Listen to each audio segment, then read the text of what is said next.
नुमाइश चौरंगी पर एहतजाजी धरने से खिताब करते हुए अमीर जमात इस्लामी कराची मनाम जफर खान ने कहा कि ट्रैफिक हादसात, ई चालान के नाम पर लूट मार और स्ट्रीट क्राइम ने कराची को मफलूज कर दिया है। जमात इस्लामी अवाम के हक के लिए मैदान में है। देखिए ये वीडियो। हर जगह माफिया की अमल दखल नजर आता है। एक ऐसी माफिया है कि जिसको रोकने वाला कोई नहीं है।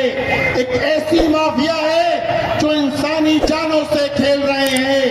और हमने देखा ये शहर, इस शहर को आज पीपल्स पार्टी की सूबाई हुकूमत ने जो 17 साल से काबिज है और जिसका इत्तेहादी वफाक में मुस्लिम लीग नून भी है, M2M भी है, इन सब लोगों के गठजोड़ ने एक जानिब वफाक में इनका गठजोड़ है, दूसरी जानिब सूबाई हुकूमत पर ये काबिज है।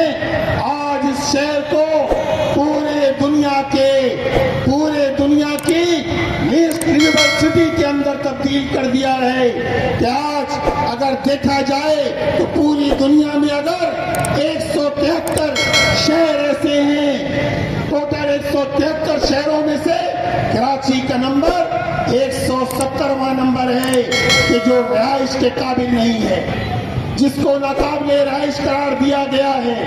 यही वजह है कि आज हर शहर का हर शोबा हर प्यारों के लाशें उठाते रहेंगे।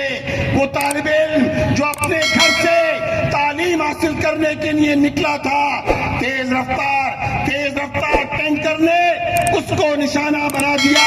मैं जब उसके वालिद से मिलने गया, उस तालिब इल्म के वालिद से मिलने गया, उनका यही कहना था कि मेरे बेटे ने मुझे कभी मायूस नहीं किया। वो 9th क्लास के अंदर A1 पोजीशन लेकर पास हुआ, उसने मैट्रिक में A1 पोजीशन हासिल की। मैं अपने बेटे को पढ़ाना चाहता था। ये बेटा मेरा सहारा था, मेरा इकलौता बेटा था। लेकिन हम देखते हैं वो बेबसी की आवाज, वो बेबसी के आंसू हुक्मरानों पर, इनके कानों पे क्यों नहीं रेंगती। ये लोग खामोश तमाशाई बने हुए हैं।